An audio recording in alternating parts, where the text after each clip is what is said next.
इस प्रदेश में 4 बार समाजवादी पार्टी की सरकार रही है और मुझे नहीं लगता है कि 25 करोड़ जनता जो प्रदेश की है या देश की 135 करोड़ की आबादी में से कोई भी व्यक्ति जो राजनीतिक रूप से उनसे उपकृत होगा उनको छोड़ करके शेष कोई भी समाजवादी पार्टी को एक सही नजरिए से देखता होगा। National family health survey 4th और 5th जो आए हैं या इससे पहले जो सर्वे हुए हैं वे सर्वे इस बात की गवाही देते हैं कि उत्तर प्रदेश में विगत 5.5 वर्षों के अंदर स्वास्थ्य सेवाओं में बेहतरीन सुधार हुआ है और चाहे वह एनीमिया से जुड़े हुए मामलों में सुधार का प्रश्न हो, यह नेशनल एवरेज से अच्छा हुआ है। शिशु मृत्यु दर और मातृ मृत्यु दर यह पहले की तुलना में काफी इसमें सुधार हुआ है। अन्य मामलों में भी उत्तर प्रदेश ने उत्तरोत्तर वृद्धि की है, काफी उसमें अच्छी प्रगति हुई है। मैं केवल एक उदाहरण देना चाहता हूं। गोरखपुर की चर्चा माननीय नेता प्रतिपक्ष ने की और बोलते बोलते उनको बहुत सारी चीजें याद आती हैं। स्वाभाविक रूप से जब कोई चीज और खासतौर पर जनता जनार्दन अपना फैसला करके दे ही देती है, सपने जब तार तार होते हैं तो उसका दुख होगा ही और उनकी बातों में वो दुख झलक भी रहा था। लेकिन हमें जनता जनार्दन के फैसले को स्वीकार तो करना पड़ेगा। यह सीजन पूर्वी उत्तर प्रदेश के लोगों के लिए हमेशा भय का प्रतीक होता था। एक कंपकपी छूटती थी जुलाई से लेकर के नवंबर तक। इंसेफ्लाइटिस से प्रतिवर्ष वहां पे 1200, 1500, 2000 तक मौतें होती थी। अकेले गोरखपुर का बीआरडी मेडिकल कॉलेज 500 मौतें उस मेडिकल कॉलेज में एक छत के नीचे एक वर्ष में होती थी। जनपदों के अंदर जो मौतें हो रही थी वो अलग है। जो लोग हॉस्पिटल तक नहीं पहुंच पाते थे वे अलग थी। डबल इंजन की सरकार का ही प्रभाव है और संयुक्त कार्यवाही का ही परिणाम है। इंसेफ्लाइटिस आज 0 तक पहुंच रही। इंसेफ्लाइटिस से होने वाली मौत 0 पर पहुंची है। अभी मैं गोरखपुर के दौरे पे था। स्वास्थ्य विभाग के साथ एक बैठक मेरी हो रही थी। इंसेफ्लाइटिस के केवल 40 मामले इस वर्ष वहां पर अब तक आए हैं। 40 में से 33 एक्यूट इंसेफ्लाइटिस के और 7 जापानी इंसेफ्लाइटिस के। मौत 0 है। ये गोरखपुर जनपद की बात कर रहा हूं मैं। गोरखपुर, ऐसे ही कुशीनगर, देवरिया, महाराजगंज, हमारे माता प्रसाद पांडे जी पूर्व अध्यक्ष जी का जनपद सिद्धार्थनगर या संत कबीर नगर, बस्ती, इधर देवीपाटन कमिश्नरी के जनपद, इन सभी जनपदों में बड़े पैमाने पर मौतें होती थी।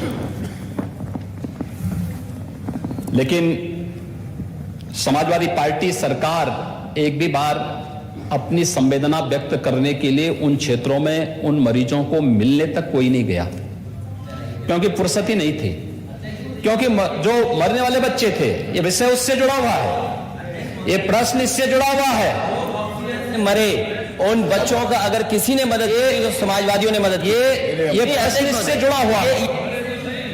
समाजवादी पार्टी की सरकार दुर्भाग्य से इस प्रदेश में 4 बार थी और चारों बार कभी भी इंसेफ्लाइटिस से होने वाली हजारों मौतों पर कोई संवेदना समाजवादी पार्टी की सरकार महोदय यहाँ इलाज हो रहा है वो किसके बनाए हुए हैं? आप बोल रहे हैं इलाज किसके बनाए हुए हैं? आप बोलिए अध्यक्ष जी, तो इलाज हो रहा है तो किसके बनाए हुए? बात सुनिए, आप बोलिए, अध्यक्ष जी। नहीं बोला, अब माननीय मुख्यमंत्री जी बोले, सुनिए। जब माननीय नेता यही बात है, बोल रहे थे, विपक्ष बोले थे, कोई बीच में कोई भी किसी नहीं ने कोई व्यवधान नहीं किया। किसी ने कोई व्यवधान नहीं किया था।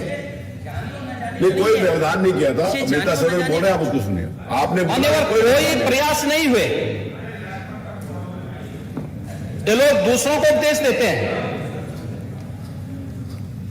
सच्चाई क्या थी 2017 में? उससे 5 वर्ष पहले तो समाजवादी पार्टी की सरकार 2012 से 2017 तक थी।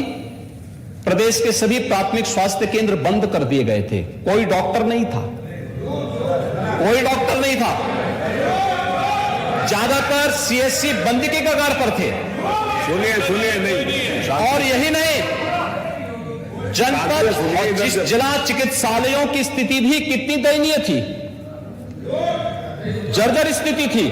और आज मैं कह सकता हूं 108 एम्बुलेंस के रिस्पांस टाइम को इस सरकार ने और अच्छा करने का प्रयास किया है, उसमें सुधार हुआ है।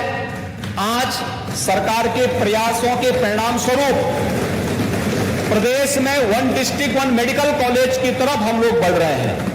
आज मैं कह सकता हूं उत्तर प्रदेश के अंदर डबल इंजन की सरकार का ही प्रभाव है और संयुक्त कार्रवाई का ही परिणाम है कि आज प्रदेश के 59 जनपदों में एक मेडिकल कॉलेज या तो बन चुका है या बनने की ओर अग्रसर है। उस पर कार्रवाई चल रही है। जो शेष 16 जनपद हैं उन पर भी इस कार्रवाई को सरकार आगे बढ़ाने का कार्य कर रही है। मेडिकल कॉलेज से उनको परहेज है, हॉस्पिटल की सुविधा से उन्हें परहेज है। और तो और कोरोना महामारी के दौरान पता नहीं नेता प्रतिपक्ष कहां गए थे। मुझे तो लगता है किसी ने, हम लोगों ने तो कभी नहीं देखा उनको बाहर निकलते हुए। 3-4 चरणों में दुर्भाग्य से इंसेफ्लाइटिस आई थी और उन 4 चरणों में हमें तो आशंका थी कि ऐसा ना हो कि कोरोना कालखंड में 5वें चरण की वो आ जाए तो फिर इनका क्या हाल होगा। लेकिन ईश्वर की कृपा थी कि कोरोना हम लोगों ने नियंत्रित करने में सफलता प्राप्त की। अब देखिए कौन देख रहा है, वैक्सीन को हम लोगों ने फ्री भी की है। फ्री वैक्सीन है, नहीं मैं क्या कह रहा हूं ना, हम लोगों ने तो वैक्सीन ली है। नेता वैक्सीन ली, पावर होगी। हम लोगों ने वैक्सीन ली है, लेकिन वैक्सीन ने भारत के पहली बार हुआ है। समाजवादी पार्टी की पहली सरकार 89 में आई थी और अब भारतीय जनता पार्टी के सहयोग से बनी थी। यह भी सच है। भारतीय जनता पार्टी ने उस सरकार को, जनता दल की सरकार को सपोर्ट किया था। सच स्वीकार करो, सच स्वीकार करो। चलिए हो गया। अरे ठीक है, अरे रघुदास जी 89 से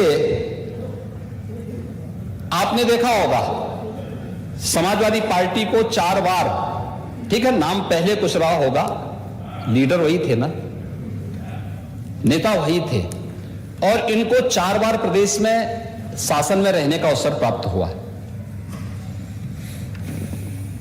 मैं नहीं कहता हूं, पूरा देश और पूरी दुनिया इस बात को कहती कि इनके शासनकाल में प्रदेश के हर क्षेत्र का अवमूल्यन हुआ है, उसमें अभिवृद्धि कहीं नहीं हुई है, कहीं नहीं हुई है। ये हर व्यक्ति कहता है। और मैं इस बात को फिर कह सकता हूं कि स्वास्थ्य सेवाओं का हो या प्रदेश की शिक्षा व्यवस्था का, जितनी क्षति और जितना नुकसान इन तथाकथित समाजवादियों ने की है, उतना प्रदेश में कभी नहीं हुआ। और आज प्रदेश को उसकी पहचान दिलाने के लिए ही राज्य सरकार अपने स्तर पर कार्य कर रही है। आज प्रदेश में हर प्राथमिक स्वास्थ्य केंद्र में हर सप्ताह आरोग्य मेला का आयोजन होता है। हर आरोग्य मेला में 1.5 लाख से लेकर के 3 लाख तक पेशेंट आते हैं। आयुष्मान भारत की योजना या मुख्यमंत्री जन आरोग्य योजना हर गरीब को 5 लाख रुपए की सालाना स्वास्थ्य बीमा का कवर यह भी डबल इंजन की सरकार प्रदेशवासियों को उपलब्ध करवा रही है। और जहां तक कोरोना वैक्सीन की बात है, कोरोना वैक्सीन पहली बार हुआ है कि किसी महामारी के आने के मात्र 9 महीने के अंदर वैक्सीन भी देशवासियों को प्राप्त हो गया था। और इसके लिए पूरा देश प्रधानमंत्री मोदी जी का आभारी है कि जिनके प्रयास से देश के अंदर 2 स्वदेशी वैक्सीन आए और 2 करोड़ से अधिक वैक्सीन की डोजेस देशवासियों को प्राप्त हुए। ये कोरोना वैक्सीन देश के नागरिकों को एक सुरक्षा कवच के रूप में उसने पूरे देशवासियों को एक संबल दिया। आज कोरोना वैक्सीन के नाते कोरोना जैसी महामारी को नियंत्रण करने में काफी हद तक सफलता प्राप्त हुई, लेकिन कुछ लोगों ने कोरोना कालखंड में जनता जनार्दन का ध्यान तो नहीं रखा, लेकिन दुष्प्रचार जरूर करते रहे। कभी वैक्सीन के खिलाफ करते थे, कभी किसी अन्य उसके खिलाफ अभियान, अनावश्यक एक नकारात्मक माहौल बनाने का प्रयास करते थे। लेकिन उत्तर प्रदेश में अब तक हम लोग 38 करोड़ से अधिक वैक्सीन की डोजेज उत्तर प्रदेश के अंदर दे चुके हैं और ये सभी वैक्सीन की डोजेज फ्री में ही उत्तर प्रदेश वासियों को प्राप्त हुई हैं। राज्य सरकार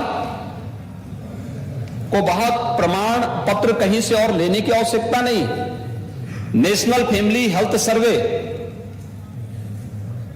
इस बात की प्रमाण प्रस्तुत कर रहे हैं।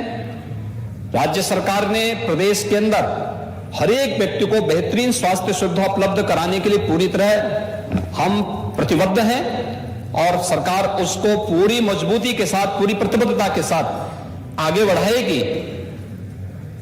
जो भी अगर कहीं पे कोई लापरवाही होती है उसकी जवाबदेही भी उस स्तर पर विभाग के द्वारा, शासन के स्तर पर सुनिश्चित होती है। प्रदेश के 25 करोड़ लोगों के प्रति सरकार पूरी जवाबदेही के साथ कार्य कर रही है।